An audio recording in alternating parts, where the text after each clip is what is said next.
സത്യം പറയട്ടെ ഗായ്സ്, ഞാൻ എടുത്തപ്പോ തെറ്റിട്ട് വന്നതാണ്. തള്ളി മറക്കണ കണ്ടില്ലേ?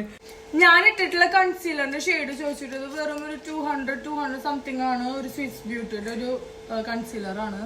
ഇത് നോക്കിയോ, ഒടുക്കത്തെ ഷെയ്ഡുകൾ. ഇതൊക്കെ കണ്ണിന്റെ അടിയിൽ കുറെ ഇട്ടിട്ടുണ്ടെങ്കിൽ അടിപൊളി വൃത്തികേടായി. നിങ്ങൾ എന്തിനാ ഇത് മേടിച്ചു എന്നൊക്കെ തോന്നുട്ടോ. പക്ഷെ ഞാനാണെങ്കിൽ ഫൗണ്ടേഷൻ ഒന്നും യൂസ് ചെയ്യാറില്ല. അപ്പൊ ഞാനാണെങ്കിൽ ജസ്റ്റ് ഇത് ഇത്തിരി എടുത്തിട്ട് ബ്ലെൻഡ് ചെയ്യുമ്പോൾ സെറ്റാണ്. ഷെയ്ഡിന്റെ പേര് സാൻഡ് സേബിൾ എന്നാണ്. 02 ആണ് ഷെയ്ഡ്. നിങ്ങൾ എടുക്കുകയാണെങ്കിൽ ഇത്തിരി ഡാർക്കർ ഷെയ്ഡ് എടുത്താൽ മതി കേട്ടോ. കൺസീലർ ആയിട്ട് യൂസ് ചെയ്യണമെങ്കിൽ ഞാൻ പറഞ്ഞില്ല, ഞാനിങ്ങനെ എന്താ പറയാ ഫൗണ്ടേഷൻ യൂസ് ചെയ്യാത്തതുകൊണ്ട് ഞാൻ ഇത്തിരി കൂടി ലൈറ്റർ ഷെയ്ഡ് എടുത്തത്.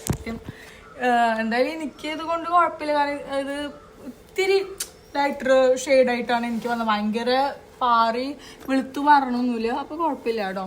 നിങ്ങൾ എടുക്കുകയാണെങ്കിൽ ഞാൻ പറയുകയാണെങ്കിൽ ഈ ഷെയ്ഡ് എടുക്കേണ്ട ഇത്ര ലൈറ്റർ എടുത്താൽ മതി. നിങ്ങളുടെ സ്കിൻ ടോൺ അനുസരിച്ച് നോക്കിയിട്ട് കേട്ടോ. എത്രയുള്ള